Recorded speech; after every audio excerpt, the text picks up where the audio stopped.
we want to transform our neighborhoods, Waimama and Ruskin. There's been so many kids since I was growing up, so many friends that didn't make it out of high school. They dropped out. They've been in prison. I knew more friends growing up in prison than I did graduate high school.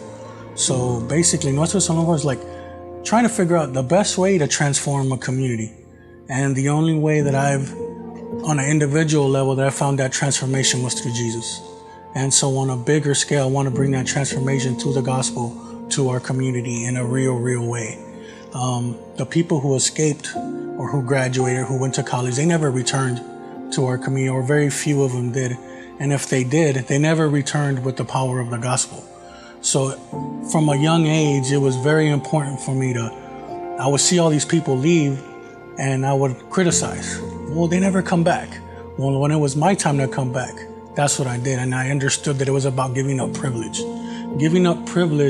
and rights to come back and be in the battle with people who were struggling. And basically, that's what Nuestro Salón is. We're only trying to bring the gospel, but also try to figure out the best way to bring transformation to our community through the power of Jesus in a real, tangible way. It ended up that I ended up working in the school system, and after the first year that Nuestro Salón got started, after the first year that I was working there, a lot of the parents got to know me. So a lot of them worked during the summer and their sons were just in the streets. So one parent, the same day, one parent asked me, like, Mr. Sarmiento, can you do something with my son? He's going to be at home all day. I know he smokes. I know he does this. Can you do something with him? And it's my summer. And I'm like, I need a break. And then another parent called with the same request. And then another parent called. So then I'm like, all right, Lord, like, it's not coincidence that 4 different parents asked me to help their sons. So I had them walk over to my house and we painted gang graffiti that summer and really just modeled, what we can do. We have Bible studies. And then out of that came out was where I found the loophole in the school system where they could make it a club. So the students themselves asked, like, can we do this at school? And I'm like, I don't see why not. You guys need a club sponsor? You want this club where you get to read the gospel? And I'm like, and I got the permission to do it on campus. And so now that's what we do. And one thing that I was always worried about is that parents are going to get upset with me.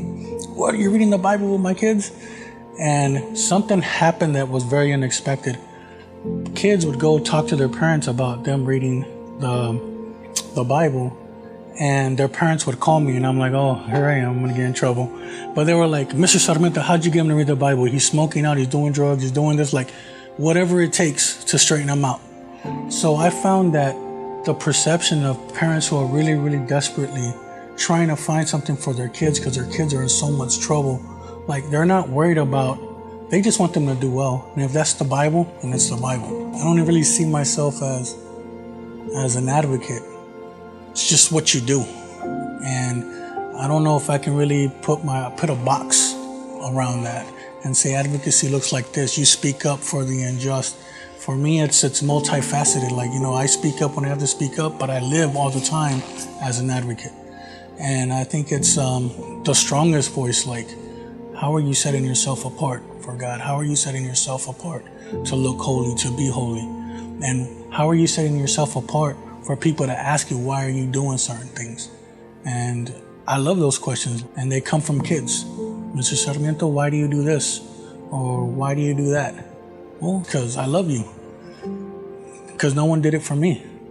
And really part of my advocacy is like, all I think about is what wasn't done for me and what would have made it easier for me and what makes it easier for these kids to get out.